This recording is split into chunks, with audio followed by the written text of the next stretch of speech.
বড় পর্দায় বিশ্বকাপ ফুটবলের প্রথম সেমিফাইনাল ম্যাচ উপভোগ করতে ঢাকা বিশ্ববিদ্যালয় টিএসসিতে জড়ো হয়েছেন ফুটবল প্রেমীরা। সেখানে আছেন সহকর্মী আবুল কালাম আজাদ, যুক্ত হচ্ছি তার সঙ্গে। আজাদ, ফুটবল প্রেমীদের উপস্থিতি কেমন দেখছেন? সব মিলে সেখানকার পরিস্থিতি জানাবেন আমাদের। দ্বিতীয়বার বিশ্বকাপ ফাইনালে খেলার লক্ষ্য নিয়ে মাঠে নেমেছে স্পেন এবং তারই ধারাবাহিকতায় 20 মিনিটের কাছাকাছি সময়ে তারা প্রথম গোলটি পেয়ে যায়।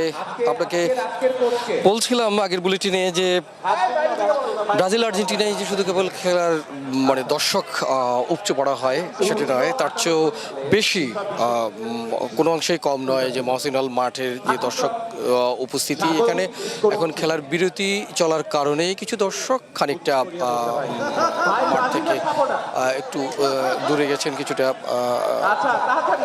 হাঁসফাঁস অবস্থায় ছিলেন বলে। কারণ হচ্ছে যে বেশিরভাগ দর্শকই বলা যায় যে এদের মধ্যে আজকে এই জায়ান্ট স্ক্রিনে স্পেনকে সমর্থন জানাচ্ছেন, যার কারণে প্রথম থেকেই আমরা দেখতে পেলাম যারা স্পেনকে সমর্থন জানাচ্ছেন তাদের মধ্যে টান টান উত্তেজনা। কিছুক্ষণ পর পরেই তারা শোরগোল চিৎকার করছেন এবং স্পেন বেশ কিছু সময় তাদের পায়ে বল রেখেছে এবং একের পর এক আক্রমণ করে গেছে, যার ধারাবাহিকতায় তারা একটি গোল পেয়েছে এবং যতগুলো আক্রমণ তারা সানিয়েছিল প্রত্যেকটি আক্রমণ উপভোগ করেছেন এখানকার দর্শকরা, যার মধ্যে আর্জেন্টিনার ফ্যান যেমনি রয়েছে, ব্রাজিলের ফ্যানও কোনো অংশে কম নয়। আমরা মহসিন হলের বেশ কয়েকজন ফুটবল প্রেমীর সঙ্গে আমাদের কথা হয়েছিল। তারা বলছেন যে তাদের অনেকে আজকে আবার ফ্রান্সকেও সমর্থন করছেন, বিশেষ করে এমবাপ্পের খেলা এবং ফ্রান্সের খেলা দেখে বেশ খানিকটা প্রথমার্ধে তারা হতাশা জানিয়েছেন।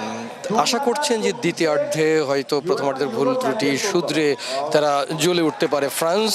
অপরদিকে স্পেন যে ধারাবাহিক আক্রমণ বজায় রাখছে, স্পেনের সমর্থক যারা রয়েছেন তারা চাচ্ছেন যে আজকের খেলায় যেন স্পেন জিতে বিশ্বকাপে আর্জেন্টিনার মুখোমুখি হয়ে একটা চমৎকার বিশ্বকাপ ফাইনাল উপহার দেয়। তো বলছিলাম যে তৃতীয়বার বিশ্বকাপ ফুটবলের ফাইনালে টার্গেট নিয়ে মাঠে নেমেছে ফ্রান্স। যদি এখনো পর্যন্ত তারা কোনো গোলের দেখা পায়নি, তবে বেশিরভাগ দর্শক যারা জড়ো হয়েছেন ঢাকা বিশ্ববিদ্যালয়ের টিএসসিতে, মহসিন হল মাঠে কিংবা অন্যান্য আরও যে কয়েকটি পয়েন্ট রয়েছে জায়ান্ট স্ক্রিনের সামনে খেলা দেখতে এসেছেন, তারা মূলত ফুটবল প্রেমী কিংবা বিশ্বকাপ প্রেমী যাই বলেন না কেন, খেলাটাকে উপভোগ করবার জন্যই তারা এসেছেন এবং এখন পর্যন্ত উপভোগ্য খেলাটাই তারা দেখছেন। এই ছিল আমার কাছে সবশেষ।